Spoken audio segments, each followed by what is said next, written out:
నమస్తే. మన ఛానల్‌లో ఎన్నో మంచి కార్యక్రమాలు జరుగుతూ ఉంటాయి. ముఖ్యంగా మన సంప్రదాయాల గురించి, మన ఆధునిక జీవిత శైలి ఏ విధంగా నడుస్తోంది, అలాగే మనం ఏం నేర్చుకోవాలి, అసలు ప్రపంచం ఎటుపోతోంది, నిజంగా సంప్రదాయాలు నిలబడిన స్థానంలో ఉన్నామా మనం? ఆ సంప్రదాయాల్ని పాటిస్తున్నామా? మనకి తెలుగుదనం, తెలుగు ఉట్టిపడే ఒక ఆధునికమైన జీవన శైలిని కొనసాగిస్తున్న ఈ రోజుల్లో నిజంగా సంప్రదాయాలకి పెద్దపీట వేస్తున్నామా లేదా అన్న విషయాల మీద ఈరోజు మాట్లాడబోతున్నాను. నాతో పాటు ఉన్నారు ప్రముఖ వ్యక్తి అని చెప్పొచ్చు. చాలా మనందరికీ సుపరిచితురాలు. మన ఛానల్లో నేను మొదటి కార్యక్రమం చేస్తున్నాను. ఈ కార్యక్రమం ద్వారా ఇంకా ఇలాంటి మరెన్నో మంచి మంచి కార్యక్రమాలు చేసే ప్రయత్నం చేస్తాను. నాతో పాటు ఉన్నారు డాక్టర్ సునీతారెడ్డి గారు. తనడిగి అసలు ఈ సంప్రదాయాలు, ఈ ఆధునిక పోకడ మనకి ఏం నేర్పిస్తోంది, ఈ విషయాల మీద డిస్కస్ చేయబోతున్నాం. నమస్కారం అమ్మా. నమస్తే అమ్మా. చాలా చాలా చక్కగా వివరించారు అమ్మా. ఇంకొక ముఖ్యమైన విషయం, నేటి సమాజంలో మన మాతృభాషకు అసలు విలువని ఇస్తున్నారంటారా? భారతదేశం అని కాదు, భారతదేశంలో ముఖ్యంగా తెలుగు రాష్ట్రాల్లో ఉన్నటువంటి పాఠశాలలు కానివ్వండి, విద్యాసంస్థల్లో కానివ్వండి, యూనివర్సిటీల్లో కానివ్వండి, మన భాష, మన సంస్కృతి, మన సంప్రదాయాలకు సంబంధించి ఎంతవరకు పిల్లలు పాటిస్తున్నారు, విద్యాబోధన నడుస్తుంది, పేరెంట్స్ కూడా అసలు అటువైపున స్టెప్స్ అనేవి పడుతున్నాయి అంటారా? నిజంగా అడుగులు అటువైపు పడుతున్నాయా? ఇంట్లో కూడా తెలుగు మాట్లాడితే నామోషిగా ఫీల్ అయిన రోజులు వచ్చేస్తున్నాయి. దీన్ని మీరు ఏ విధంగా చెప్తారు? మాతృభాషకి ఇచ్చే గొప్పతనం, దానికి సంబంధించి అంతటి గొప్ప స్థానాన్ని ఇవ్వాలి అని చెప్పే తల్లిదండ్రులు కానివ్వండి, ఉపాధ్యాయులు కానివ్వండి, నేటి సమాజంలో కనుమరుగవుతున్న ఈ రోజుల్లో మీరేం చెప్తారు ఒక ఉపాధ్యాయురాలుగా? భాషలన్నీ నేర్చిన మాతృభాషను మరొకకు అని నేను చెప్తాను. మనకేమో కానీ ముఖ్యంగా తెలుగు రాష్ట్రాల వాళ్ళకి ఎట్లా ఉంటుందంటే, ఏదైనా కొత్తగా ఉండాలి కానీ మనది మాత్రం అంతగా పనికిరాదు. మనదంతా కూడా పాత చింతకాయ పచ్చడి. మనం పొరుగు రాష్ట్రాలు చూస్తాం, కన్నడకు వెళితే వాళ్ళు వాళ్ళ భాషను మర్చిపోరు, తమిళియన్స్ అస్సలు మర్చిపోరు. ఇలా దేశంలోనే కాదు, ప్రపంచంలో ఉన్న దేశాలు కూడా చాలామంది వారి భాషను వారే మాట్లాడతారు కాబట్టి ఎంతో అభివృద్ధిలో ఉన్నారు చైనా లాంటి వాళ్ళు. మరి అలాంటిది మనకు మాత్రం ఈ పిచ్చి సంస్కృతి ఎక్కడి నుండి వచ్చిందో. మొదటగా మనకేంటంటే ఇంగ్లీష్ మాట్లాడితేనే ప్రపంచంలో ఎక్కడికైనా వెళ్ళగలుగుతాం, ఉద్యోగాలు చేయగలుగుతాం. మంచిదే, మనం ఇంగ్లీష్ మాట్లాడొద్దు, నేర్చుకోవద్దని అస్సలను. ఈరోజు తెలుగు మీడియం పాఠశాలలే లేవు ఎక్కడ కూడా, కాబట్టి ఇంగ్లీష్ మీడియంలోనే చేస్తాం. అంతవరకు బాగుంది. కానీ తెలుగు రాష్ట్రాల్లో తెలుగు మాతృభాషగా ఉంటుంది కదా, ప్రథమ భాషగా ఉంటుంది కదా, ఆ భాషకు ఎందుకు విలువ ఇవ్వట్లేదు అంటే ఇది పిచ్చి అన్నమాట. ఎందుకంటే నేను చూస్తూ ఉంటాను, చాలా వరకు స్కూల్లో చేర్చిన మొదటి రోజు, రెండవ రోజు నుండే వాళ్ళు ఇంకా పిలిచేటువంటి పిలుపులో కానీ, మాట్లాడేటువంటి మాటల్లో కానీ మొత్తం ఆంగ్లమే ఉండాలి. అలా ఉంటేనే వీళ్ళు సరి అయిన పాఠశాల. లేకపోతే ఆ స్కూల్లో అది స్కూలే కాదు, అంటే తెలుగు మాట్లాడితే స్కూల్ కదా, తెలుగు మీడియం లాగా మాట్లాడతారు అంటారు. కాబట్టి 100% ఇంగ్లీష్కి రావాలి. ఇంగ్లీష్ రావాలి అంటే వీళ్ళు కూడా ఇంట్లో మాట్లాడితే వాళ్ళకి ఇంగ్లీష్ వస్తుందంట. అందుకని ప్రతి పదాన్ని అంటే ఎక్కడి వరకు వెళ్ళిందంటే, ఇంట్లో మనం తినే తిండి కూడా మన తెలుగు తిండి తినట్లేదు.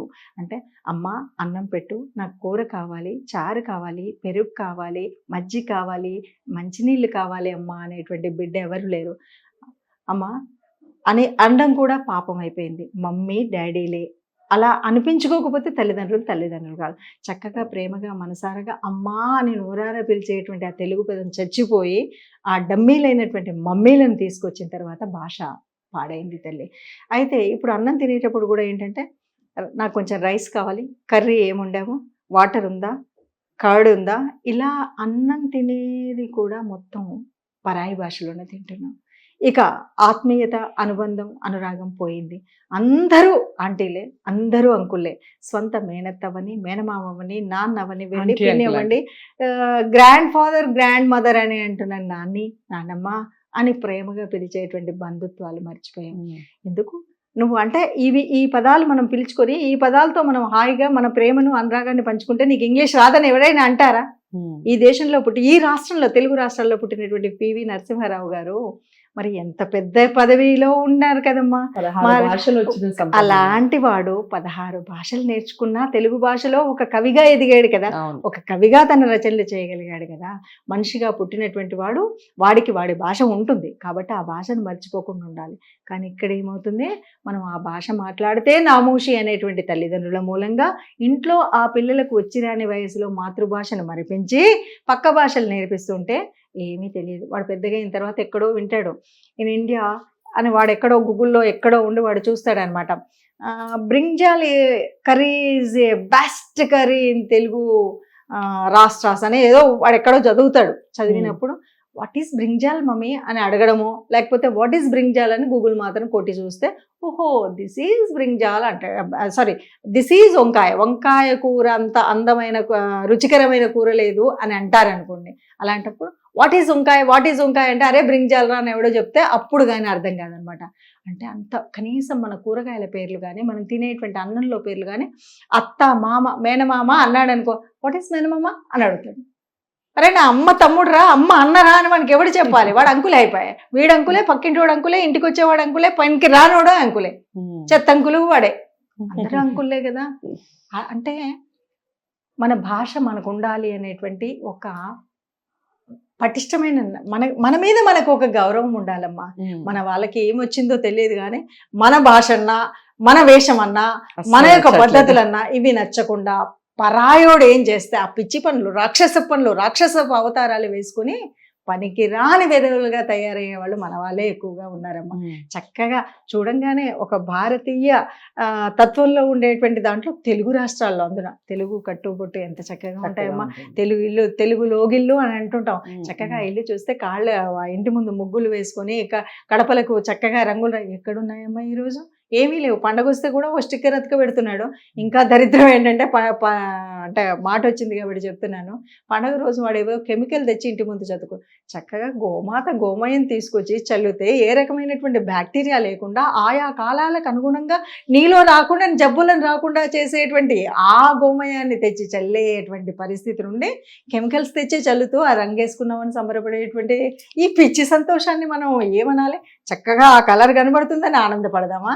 వీడు చేసిన పిచ్చి పనికి బాధపడదామా అంటే అన్నీ పిచ్చి పనులే. కాస్త అందరూ కూడా పెద్ద మనసు చేసుకొని ఆలోచించాలి. నిజమేంటి అబద్ధమేంటి అనేటువంటిది చూడాలి. సనాతన ధర్మంలో ఉన్నటువంటి విలువైనటువంటి పెద్ద పెద్ద గ్రంథాలు చదవక్కర్లేదమ్మా. కనీసం మన ఆచార సంప్రదాయాల్లో ఉన్న శాస్త్రీయత ఉందా లేదా? లేకపోతే వదిలేయండి. ప్రతి ఆచారంలో ఒక శాస్త్రీయత ఉంది. ఆ శాస్త్రీయత ఉంది. మన రోగాలు రాకుండా కాలానుగుణంగా మనం పెట్టిన పిండి వంటలు కానీ, మనం చేసేటువంటి పనులు కానీ, ఒక ఉపవాస దీక్ష కానీ, నిండుగా వండుకునే పరవన్నం కానీ అన్నీ కూడా దానికి అనుబంధంగా ఉన్నాయి. కాబట్టి మన వంటకాలని పరవన్నం తీసి పడేస్తాడు వాడు. ఏదో ఒక బర్గర్లు పిజ్జాలు తినేటువంటి వాడి ఆచారం, వాడి సాగు వాడు చేస్తాడు. మనకెందుకు? మనం అవి తింటేనే ఫ్యాషన్. ఇంకా ఫ్యాషన్ ఏంటంటే అమ్మా మండీలలో చుట్టూ కూర్చొని తింటారు. మండీలలో ఎవరు తింటారమ్మా? మండీ అంటే నాకేమనిపించింది అంటే, మనం ఎప్పుడైనా వంట వండిన తర్వాత ఏదైనా మిగిలినటువంటి విస్తరాకు బయట వేస్తే కుక్కలన్నీ చుట్టూ కుమ్మికొడతాయి చూడు. మండీ ఆహారం అట్లా ఉంటుంది తల్లి. అందరు పిచ్చిపోగాలు ఒకే పల్లెల్లో అంతమంది కూర్చొని తినే తిండి అది మనుషులు తినేదేమ్మా. ఎన్ని రకాలుగా ఒక అన్నం తినేటప్పుడే ఆ చెయ్యి కడుక్కున్న తర్వాత మనం ఎన్ని రకాలుగా తింటే మన భోజనం సుసంపన్నంగా నిండు నూరేళ్ళుగా బతికేటువంటి ఒక జీవన రహస్యాన్ని పెట్టినటువంటి భోజన వ్యవస్థని సర్వనాశనం చేశారు కదా. ఇప్పుడు ఎవరైనా పిలుస్తున్నారమ్మా, ఏ వేడుకలో ఉన్నారు? ఒక వేడుక అంటే పిలుస్తున్నారు. పిలిచినప్పుడు ఎవడైనా పలకరిస్తాడా? పెళ్లికి పిలిస్తే పెళ్లికి పిలిచినోడు వాడు ఎక్కడ ఉంటాడు? వాడి స్టేటస్ అంతా 1000 మందిని పిలిచానా 10,000 మందిని పిలిచానా? ఎవడు మట్టుకు వాడు వస్తాడు అడుక్కునే వాడిలాగా చిప్పలు పడుకొని తింటూ వాడు వెళ్ళిపోతాడు తప్ప ఎవడైనా రాగానే ఏదో పూర్వపు రోజుల్లాగా పెళ్లికి పిలిచారు అంటే ఎంత ఆనందం, ఎంత ఆత్మీయత. వచ్చారా అని ఆ గడపల్లో నుండే కాళ్ళు కడుక్కొని లోపలికి వస్తే కౌగిలించుకొని లోపలికి తీసుకొచ్చి ప్రయాణం కులాసాగా అయిందని అడిగేటువంటి ఆత్మీయత లేకపోయింది. పెళ్లి మండపం నుండి పెళ్లి మండపంకే సొంతంగా ఉన్నటువంటి అతి దగ్గరి బంధువులు కూడా వెళ్ళేటువంటి దుర్వ్యవస్థ ఎక్కడి నుండి వచ్చింది? ఒక దరిద్రపు అలవాట్లమ్మా. ఇంకా మనం మంచి భాషలో చెప్పాలంటే ఇలాంటివన్నీ చిన్నాభిన్నం చేసేటువంటి ఈ పరిస్థితులు ఎక్కడి నుండి వచ్చాయి అంటే ఇవన్నీ కూడా ఏవి వద్దో వాటిని తీసుకుంటున్నాం, ఏవి కావాలో వాటిని వదిలేస్తున్నాం. మన సనాతన ధర్మానికి ఉన్న గొప్పతనాన్ని ఏదో రకంగా వినండి, నేర్చుకోండి, వాటి విలువను కాపాడుకునేటువంటి పరిస్థితి అయితే చేయాలి, అందరూ చేయాలి. సో అదండి సంగతి. శ్రీమతి సునీత గారు చెప్పిన ప్రతి మాట నిజంగా మాటే మంత్రంగా ప్రతి ఒక్కళ్ళు పాటించే ప్రయత్నం చేయండి. వీడియో ఎలా అనిపించింది ఈ విషయాన్ని తప్పకుండా కామెంట్ బాక్స్లో తెలియజేస్తూ, మీరు ఇంకా ఎలాంటి కార్యక్రమాలు చూడాలనుకుంటున్నారు ఇవి కూడా కామెంట్ బాక్స్లో తెలియజేయండి. వీడియోని లైక్ చేసి షేర్ చేయండి, ఛానల్ని సబ్స్క్రైబ్ చేసుకోండి. మరో మంచి కార్యక్రమంతో మళ్ళీ కలిసే ప్రయత్నం చేస్తాను. ఇంతవరకు సెలవు. నమస్తే.